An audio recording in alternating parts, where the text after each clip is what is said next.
Welcome to Macro Monday on Investec Focus Radio SA, a podcast about what's driving global and local markets. I'm Chris Holdsworth, Chief Investment Strategist at Investec Wealth and Investment. Every Monday morning, I'll update you on key developments from the past week and what you need to know about the week ahead. If you'd prefer to watch a video with the graphs and charts I referred to in the podcast, just go to investec.com/Macro Monday. This week, we're going to have a look at the latest update from the IMF. We'll also have a look at the latest inflation numbers that have come through from a range of countries, China in particular. We'll also have a look at the importance of oil for US consumption, and we'll have a look at some pretty good retail sales numbers that are coming out for SA. We're going to start off with the IMF. Last week, the IMF published the latest update of its World Economic Outlook, and they upgraded their growth forecast for this year to 3.2%. And that was due to a wide range of countries. Most of the countries that we track saw an upgrade to growth. Despite the IMF's somber tone and their concern about the potential for a slowdown, they actually did upgrade their growth forecast for this year. For next year, they're looking at about 3.1% for the globe. That's slightly ahead of consensus, but I think the key point out of this is that the IMF expects around 3% growth for next year for the globe. The consensus forecast at the moment is around 3% for the globe. Pretty much wherever you look, the current expectation is that global growth next year is going to be around 3%. And 3% is a pretty good number. It's in line with the 45-year average.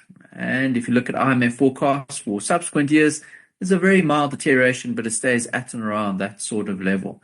So based on current growth forecasts from IMF and consensus, there's little reason to be concerned around global growth over the coming few years.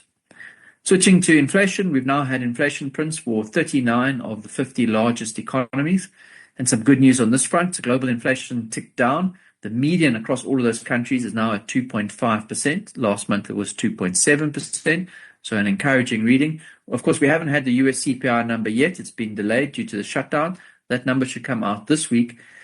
Very interesting. The current consensus forecast is that US inflation is expected to increase from 2.9 to 3.1. So we're going to be in a situation where US inflation is just north of 3%, while global inflation is 2.5%. And typically over time, US inflation and global inflation have been very similar numbers.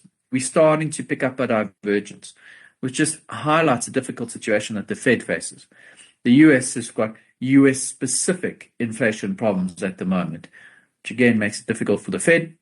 The market expects 4 rate cuts over the coming year. Given that US inflation is picking up relative to the rest of the globe, that probably seems a bit optimistic. Switching to Chinese inflation came out at minus 0.3%. Still below zero, and PPI inflation is below 0.2. And that does suggest that there is still ample scope for further stimulus from the Chinese authorities.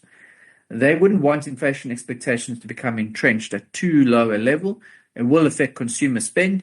If consumers expect inflation to be negative, they'll simply defer purchases. So we can expect some announcements from the Chinese authorities to attempt to get inflation and inflation expectations up.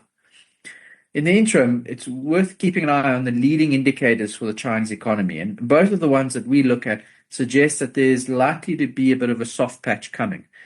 Now, this is the first month in many months that this indicator has suggested caution. So perhaps we just need to wait another month or so just to see if it's confirmed or not. But it is nonetheless a bit concerning that post what has been quite a strong patch of Chinese economic growth, and we'll touch on that shortly, the latest credit numbers suggest that the Chinese economy may be due a bit of a slowdown.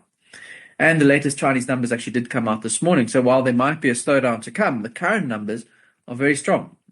Chinese economic activity grew at 4.8%. That was above the consensus forecast of 4.7%. It was a lower growth rate than the quarter before, but still we'll take the second largest economy growing at 4.8% any day. And it was encouraging that it did surprise on the upside.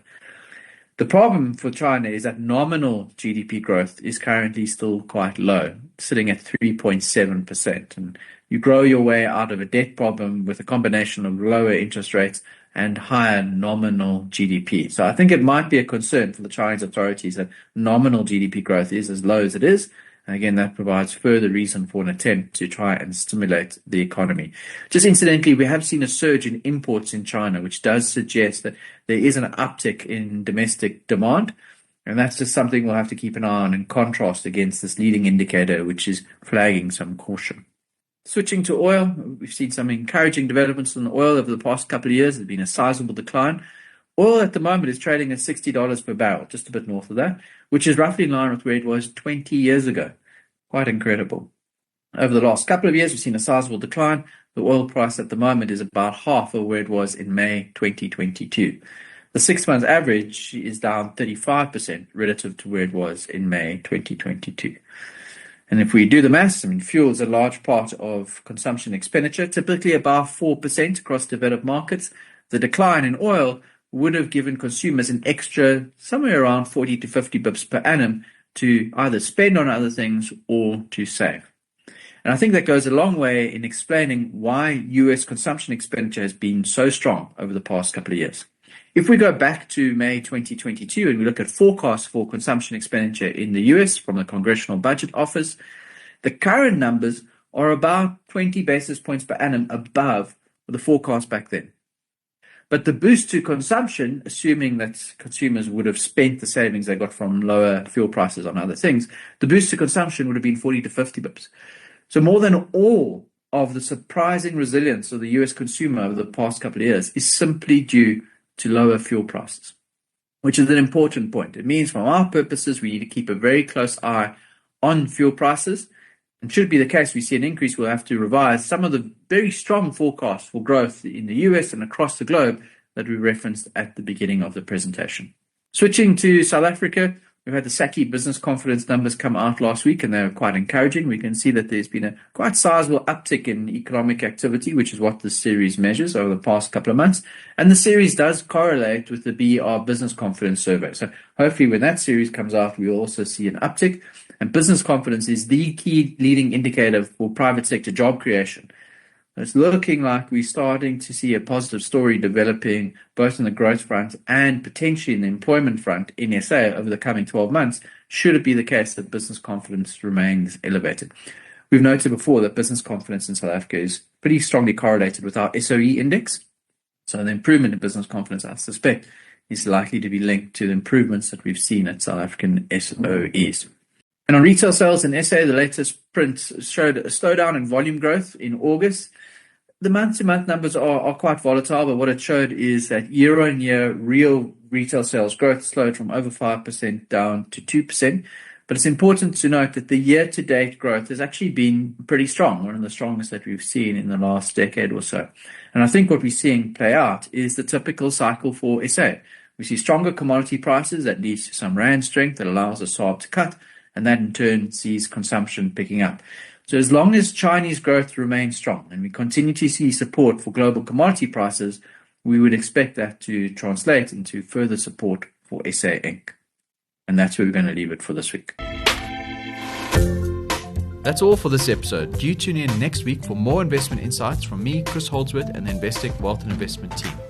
If you haven't yet added us to your podcast feed, you can subscribe to Investec Focus Radio SA wherever you listen. And please take a minute to rate our podcast so we can surface this content to the broader investment community.